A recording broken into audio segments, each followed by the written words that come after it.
Erin Bruner, an ambitious lawyer seeking to become a senior partner in her law firm, takes the case of Father Richard Moore, a Catholic diocesan priest charged with negligent homicide following an attempted exorcism of 19-year-old student Emily Rose. While the archdiocese wants Moore to plead guilty to minimize the crime's public attention, Moore instead pleads not guilty. During the trial, the statements of the witnesses are visualized via flashbacks.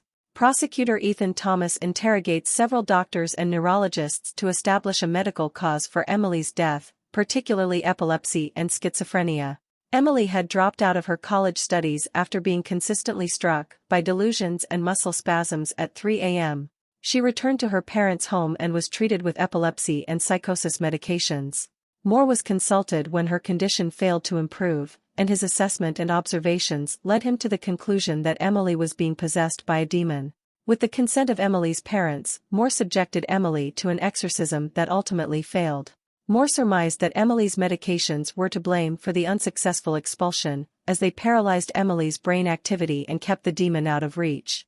Moore, wanting to tell Emily's story, gives his testimony when he is called to the witness stand. Bruner begins experiencing supernatural phenomena at home, waking up at 3 a.m. to the smell of burning material. Moore warns her she may be a target for the demons, revealing he too has experienced similar phenomena on the night he was preparing the exorcism. Bruner supports Moore by summoning anthropologist Sadira Adani to testify about the beliefs surrounding spiritual possession from various cultures, but Thomas dismisses her claims as nonsense. Graham Cartwright, a medical doctor who attended the exorcism, gives Bruner a cassette tape on which the exorcism was recorded, and Moore presents the recording as evidence. Cartwright's testimony to authenticate the exorcism and refute the prosecution's medical case is prevented when he is suddenly struck and killed by a car.